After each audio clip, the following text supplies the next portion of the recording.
found my YouTube channel, Chrissy Love, where I review fragrance. And today is a follow-up video to my First-Sniff review of the Estee Lauder Small Wonders collection, which is 8 perfumes launched in 2021 that are gorgeous bottles. I got a discovery kit that has all of the small size bottles, so they look like this, the size here.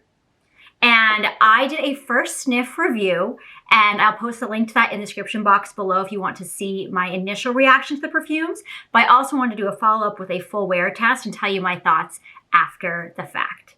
So I'm going to do something a little unconventional. I know it's really popular to like save your favorites for last and like lead up to that.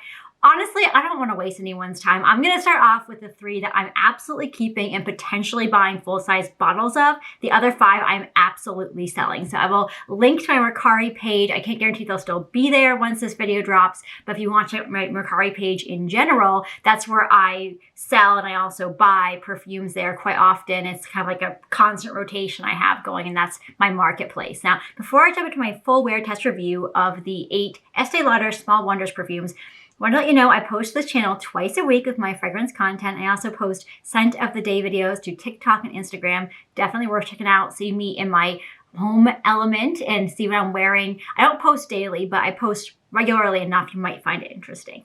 So in any case, let's jump right in. I'm going to start off with my very favorite of all of them, which is no surprise if you watched the first sniff video. I pretty much fell in love in real time, and that is Infinite Sky. And the bottles all look the same. So it's just the title if you have any interest in seeing that on the bottle, but they're really gorgeous. And for discovery kits, they're really a gorgeous bottle. They're sprayers and everything. Now we have top note of Szechuan pepper, middle note of Madagascar vanilla, and base note of leatherwood. So on my skin at first spray, it's like a smoky, woody, sweet bourbon vanilla scent. So it's really boozy, it's gorgeous vanilla. In the dry down, it does become a little more mellow. So it's this beautiful sweet vanilla with just the right amount of woods, just a hint. So it's alluring, but it's not overpowering or too smoky, because perfumes get really smoky on my skin and this did not. So that was a really pleasant surprise.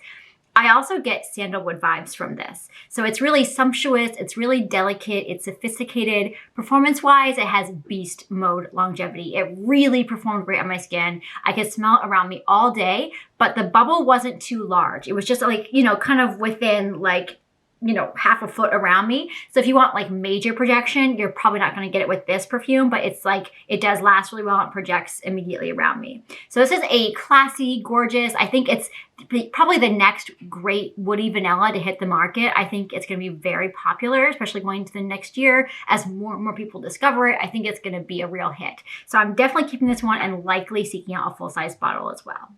The next one I really enjoyed is called Tender Light, which is a tea scent. It has top note of Chinese tea, middle note of bergamot, and base note of Tuscan iris. And on my skin at first spray, this is like a citrus green tea with herbs. So it's fresh and beautiful and lively. And the dry down, it turns more into like a matcha tea on me. So it doesn't really have any sweetness, but it's not bitter either. It's nice and mellow and relaxing and calming.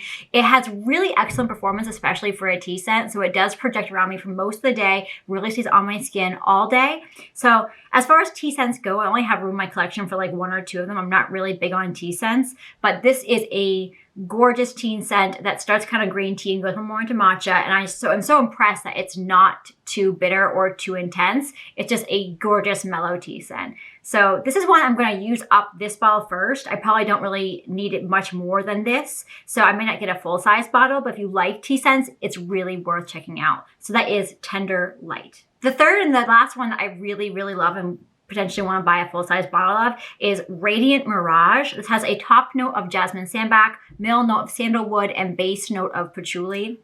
And at first on my skin, it has this really strong, overpowering patchouli. But in the dry down, jasmine really emerges and that patchouli takes a back seat. So it becomes this classic floral. It's perfect for a dressy occasion. It's elevated, it's powdery, it's elegant. This is one that I probably will not need a full size bottle of actually. I think that the small size will do me, but performance wise, it's really more of a skin scent, but it does last all day, which is another reason why I think it's kind of a classy perfume for like an upscale event or an event where you're around a lot of other people where you don't want to be like, all they smell is your perfume.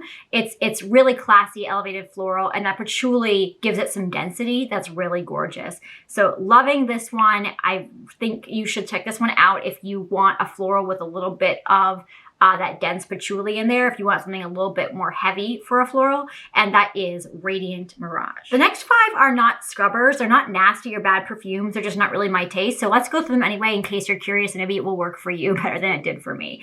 So first I have here Paradise Moon. It has top note of osmanthus, middle note of labdanum, and base note of leather. And on my skin, well, when I did the first sniff test, I got apricot. But then once I really got it on my skin, it really didn't turn out to be that way. So that's a good reason enough to do real wear tests after first sniffs. Now on my skin at first spray, it became actually a spicy, figgy, herbal scent. It has this natural sweetness to it. And it also gives me like leather couch vibes. But in the dry down, it is sweet. It's sweet and leathery, and that osmanthus adds this herbal spiciness to it. So it's pretty much the same as the opening, except the leather blends in better. It's less couch-like, and it really just becomes a beautiful, sophisticated blend together. So it's a really nice leather scent.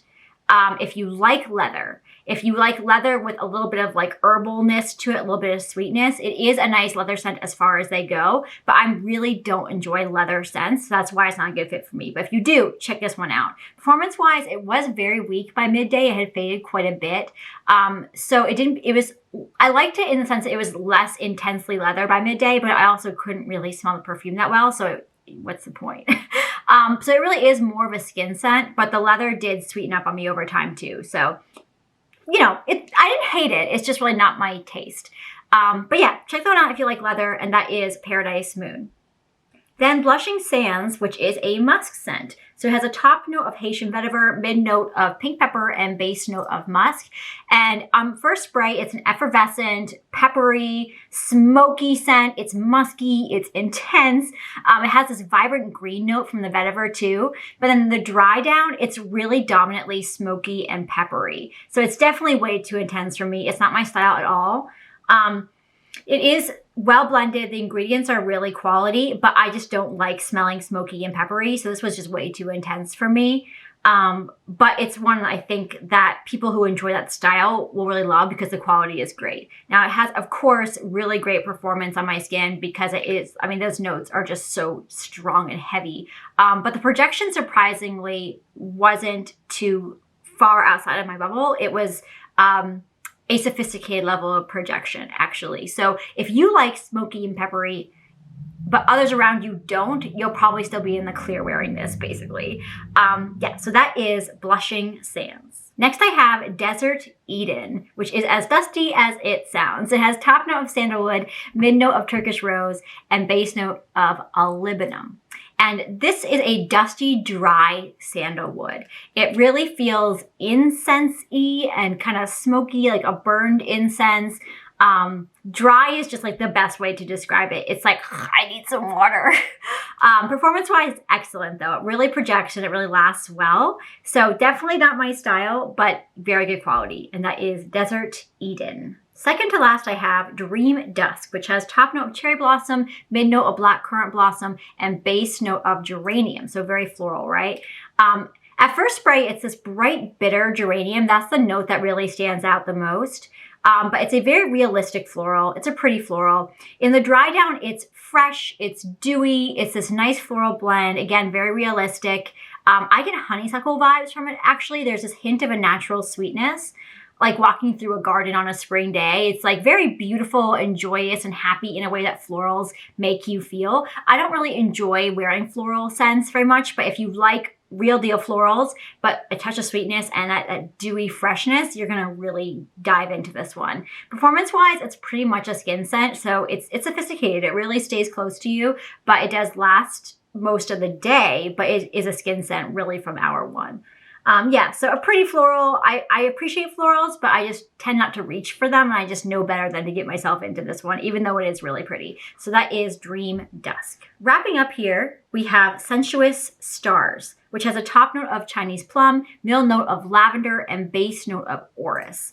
And this is a bright, fleshy orris. It also has this plasticky makeup smell at first, at least, but in the dry down that does subside, and it really is more of like a green unripe plum with this spicy herby orris. So I'm not really getting any lavender on my skin, at least. So this is really a garden freshie. It's bright, it's fun, it's fresh. It smells like walking through an herb garden with a little bit of like a green plumminess to it. But it really is a skin scent. It lasts pretty well on my skin, but then it really doesn't project. So this is another one that's very personal, a very intimate scent. So again, really not my style, but they're all pretty, honestly. So that's Sensuous Stars. I really can't complain about any of them. They're great quality, they're great scents. It's more a matter of what is my taste. So the first 3 are definitely more to my taste, and I'm so excited because 3 out of 8 really is not bad odds at all. So let me know if you've gotten a chance to try any of these scents. Definitely try to pick up the Discovery Kit. I think I got mine on Macy's.com. It's all over the place now, like Nordstrom and all, like, you know, the high-end department stores are selling them for under $100. I know that's still a lot of money. It is. But the bottles are gorgeous, and I am going to be listing the ones that I'm not keeping because, you know, there's no point keeping all these perfumes around that I'm not going to use. And I think someone else could really enjoy having these bottles in their collection. They are just beautiful. So anyway, let me know your thoughts. Thanks so much for being here. Hope you have a very beautiful day.